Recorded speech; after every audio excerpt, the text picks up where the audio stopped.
a completely different session that I had here at the Win, and the very first hand that we're going to look at happens to be a double board bomb pot. Now, recently, one of my viewers asked me, "Can you give us some examples in which you got out of some tight situations?" So we're on a eight-way double board bomb pot. There's $160 in the pot. Player already bet $50. It gets all the way back to me before I actually look at my hand, and I look down at King 334. Now we happen to be on the button, so we have the best position. When you look at the two different boards, one board really don't have much going for us. We have a pair of fours. The other board, we have bottom set and second nut flush. Obviously, for $50, there's not enough information out there for me to go away quite yet, especially with being on the button, especially since it's not necessary that somebody has to have the ace of spades in their hand. Now, the reason why I bring this hand up in particular is anytime you're having a session in PLO, whether you're involved in a double board bomb pot or not, you always have to make decisions and adjustments based on your opponents. And in this situation, the gentleman across the table from me who was in the yellow shirt happens to be one of the tightest players that I've ever seen. He had ace-ace, king-king double suited, didn't 3-bet on the button. So this gives me a big red flag when I see that he's involved in the hand. Now, there's a couple things going on here. You see the very first player leading out for $250. This is a great coaching opportunity. One of the things I go over with my students on a very common level is whenever you see somebody lead out for a large amount of the pot into several different players. So here we have the very first player leading out for $250 into a $310 pot. So he's essentially betting like 75%, 80% of the pot already on the go, with three people left to act. A big bet like this ahead of players instead of being last to act usually signifies a much stronger hand, and red flags should be going off. Now, that doesn't mean I'm automatically going to fold. However, when the gentleman in the yellow shirt casually tosses in $250, I am clearly done with his hand because I know my king high flush is no good. The guy in the yellow shirt's just trying to get me drug in so he can chop a pot. And when I fold, I make the right move, and the guy actually had the ace high flush. Again, playing against your players and making adjustments is sometimes the most important aspect of poker in order to have a profitable session. And I did not feel like donking off $250 to this type player. So I talk about adjustments all the time. And in this particular hand, you're going to see something where I make an adjustment for an opponent who tends to be a calling station and likes to call off light. We look down at ace jack 6-3 with the ace 6 of diamonds and jack 3 of spades. And the flop is ace 4-6 with the 4-6 of spades. So I'm going to pause this and talk about this for a second. Now, the reason why I say the guy calls off light is because I had the ace high blocker on a flush draw, and I ended up betting like half pot, and the guy called me, and it was on a really small pot. But I made note of that in this particular hand. He happens to be on the button directly to my left, so he has position on me.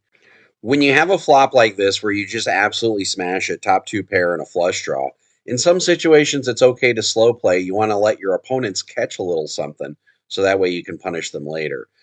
Since we are three ways, we elect to check, and it checks around. Now, when the turn brings off the 9 of hearts, that really doesn't change anything unless somebody has pocket nines. The first player elects to check to me, and then I size up to 2/3 pot size bet, so I bet $40. I am bringing along the guy who happens to be a calling station. He decides to call, and lo and behold, to my surprise, really tight player across the table decides to call. Now, when the player across the table decides to call, I'm starting to understand that he might have some straight draws, so he might have like 5, 7, 8, 7, 8, 10. The 9 might have brought him in a little bit. He could have the ace high spades, but in any case, I'm feeling pretty comfortable with pretty much most rivers. And the reason why that is because I should know exactly where I'm at. The guy behind me on the button could have ace 9, could just have an ace. When the river pairs the board and puts a 6 out there and gives me sixes full, now I need to keep in mind how much value can I extract. I don't want to do a full pot size bet, so I like to bet $110, just enough to get the guy in the button to probably call me off with some kind of ace, because the 6 looks like a pretty bricky card. If he's got ace king, ace queen, he's probably going to call. He likes to call, and I go ahead and turn over the bad news for him and show him that I have sixes full, and we scoop. Again, this isn't some massive pot, but what I wanted to show you guys is when you play to your opponent's tendencies and exploit your opponent's tendencies, like the gentleman who's on the button tends to call off really light, you can really exploit that and extract as much value as you can possible. If you bet enough for them to call, they will convince themselves to call, and you can milk them for as much as you can. So we're going to look down at a double board bomb pot hand, and this is another tricky situation. There, of course, is 8 people to start the hand, so there's 160 in the pot. The first board shows a paired board, 4-3-3, and the second board is 7-8 king complete rainbow. Whenever you're looking at a double board bomb pot, you have to figure out how much value you have on both hands. When we look down at queen 8 3 9, we have 3 3, so we're not planning on going anywhere when one gentleman decides to bet $50. I go ahead and call. It folds around to the guy in the yellow shirt, which, by the way, the guy in the yellow shirt, again, happens to be one of the tightest players I've ever played with. One of my goals, because I am so splashy, when I notice somebody is very nitty or very tight, I generally just try to avoid pots with them because I know if I give them chips, they pretty much saran wrap the chips and I have zero chance of getting them back. That does play in a key factor, especially when I see the gentleman decides to call.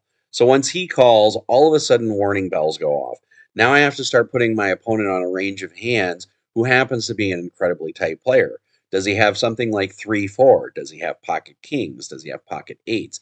This gentleman happens to play double board bomb pots very, very tight. When he plays very, very tight, he assures he has one board completely locked up before he puts any chips in the pot. Again, observing your opponents is key in poker. So once he calls, again, my red flag warning lights are going up. But that doesn't change that we're going to go 3 ways to the turn, and we do have some value on both boards. Now, when the top board turns a queen, we have a really good full house, but the bottom board turns up the 5 of spades. And now something different happens. The gentleman in yellow just decides to full out and lead for a full pot size bet, $310. He goes in the tank for a little bit and then he elects to pot it. Now, when he pots it, I'm thinking, what really changed on the turn? Either the gentleman is slow playing pocket fours and he wants to have somebody catch up, or he has 6-9. The gentleman has no other possibilities of hands right here. Those are the two possible hands that he could have. He could also have pocket queens. He could have turned queens full, which is really unlikely because I do have a queen in my hand. But I do know that one of those two boards is completely locked up. When you're playing against an opponent like that, you have to look at your hand and you have to say, am I at least drawing to the nuts on both boards? Well, not really. I could be a dog if the gentleman has pocket fours or pocket queens. And on the bottom board, really all I have is a pair of eights. So if I call here, this is a very gamble heavy call. So in a situation like this, I go in the tank for a little bit. I reflect that the guy is super tight. He has to have one board locked up, even though it's likely he can have a hand like 6-9 with one other person that's in the hand. I'm in what's called the pickle position. So in this situation like this, I just decide to fold and live another day and don't give the chips to the net. So I just showed you guys a hand where I elect not to gamble. And now I'm going to show you the exact opposite hand of a hand where I decide to go ahead and gamble. Now there's a open for 15 and then the gentleman right behind that guy decides to 3-bet to 50. I look down at queen, jack, 10, 8 with the suited 10 jack of diamonds. I go ahead and call. Now a lot of times I would 4-bet with this hand, but because we're in position, we want to utilize that if we can at all possible. So I just elect to call. Now, when I call, it gets back to the original raiser who decides to 4-bet, and then the guy behind him decides to 5-bet jam. So when you're in a situation like this, I know that the person who 5-bets has aces. Now, I know what you're saying, Professor, why do you want to get involved in a hand where at least one opponent has aces? And it's a decent probability that the other opponent may have aces. When you have a rundown hand like this, Queen, Jack, 10, 8, your equity is usually going to be at 33% or higher, unless they have your suits or unless something strange pops up, like if one of them has aces and queens. So I go ahead and elect to call the $470 that puts the guy that I'm assuming has aces all in. And then the other gentleman is all in for an additional $200. So basically, we're going 3 ways to an $1,800 pot. Now, the guy with aces asks if we want to run it twice. I say, go ahead. I usually determine whether or not I'm ahead or behind for the day to run it twice. I'm okay with running it twice. One opponent has aces double suited. The other opponent has kings and queens. Seeing him have 2 queens in his hand was not what I wanted to see. Flop on the first board comes 9 king deuce. Turn is a 5. I still have a gut shot.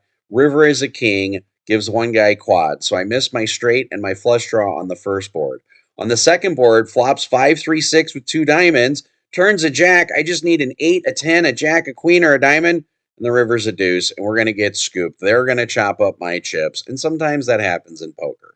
Looking back, I thought both of my opponents would have aces, and in that situation, I would have over 33% equity.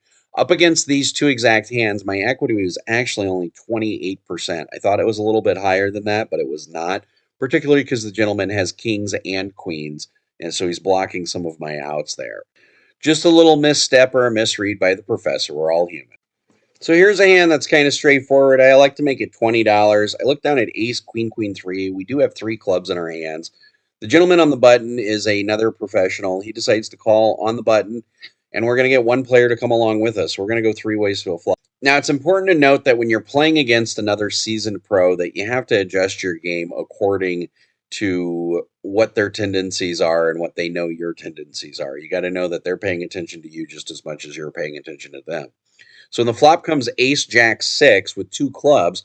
We flop top pair, somewhat of an over pair with the queens, and we have the nut flush draw. So I like to bet $40. The professional on the button decides to make it $150. I ask him why he would do that. He says he has the best hand. I actually believe him right now. He probably has a hand like ace, jack, or ace, six. He could have some combo hand like ace, jack, maybe with clubs, but since I have three clubs, it's a little unlikely. So I like to go ahead and call, and he's only got about $120 left behind. So there's $360 in the pot, and he has a 1/3 to 1 SPR. So when the turn comes, a complete brick, I go ahead and check to him, and he decides to jam all in for 120, and with this kind of pot odds, I'm not going to go anywhere. I like to call, and since we've played with each other a ton, I'm like, sure, I'm stuck, but we can run it twice. On the first run out, puts out a club. He says it's his. I show him I have the nut clubs. On the second run out, a queen comes, and he goes, what the fuck? So we're going to end up scooping this one on a pretty good run out. So one of the sayings I say a lot when I'm playing poker is don't go broke on a limped pot.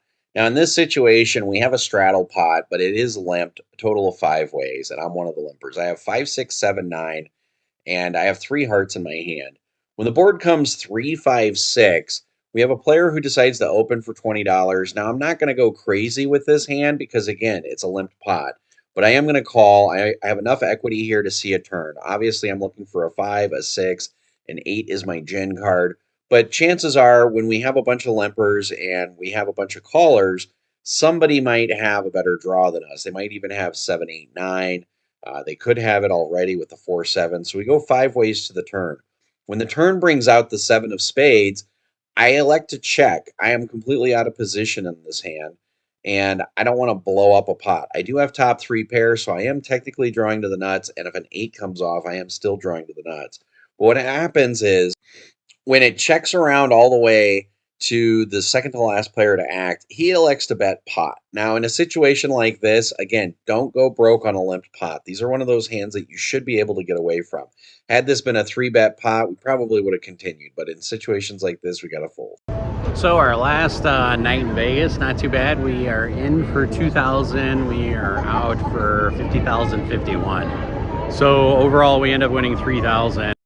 When I was cashing out, the floor guy came up to me because it was a long line and handed me $1,000 for $1,000 in chips. So in fact, we did cash out 6,051.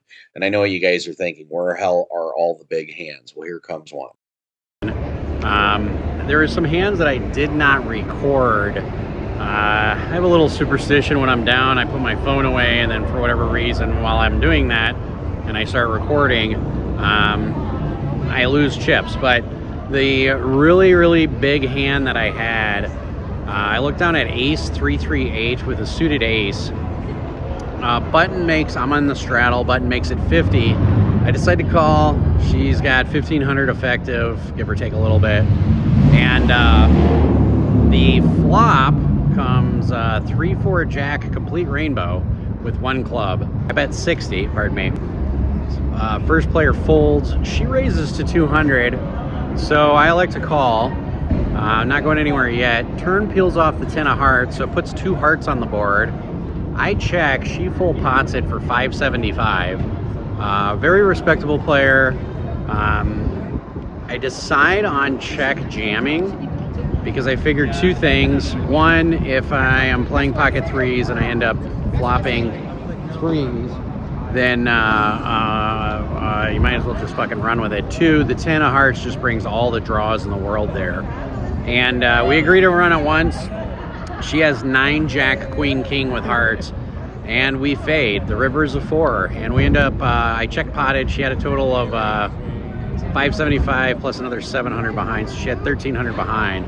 So we ended up getting a nice 3K pot out of that. So I didn't have it on camera, but trust me, with the photos of the chip stack that you can see, I was like the end boss. So going back home, everybody. I'll be back in a couple of weeks. You'll get a shot at the end boss then. Play smart, everybody. Run like a god.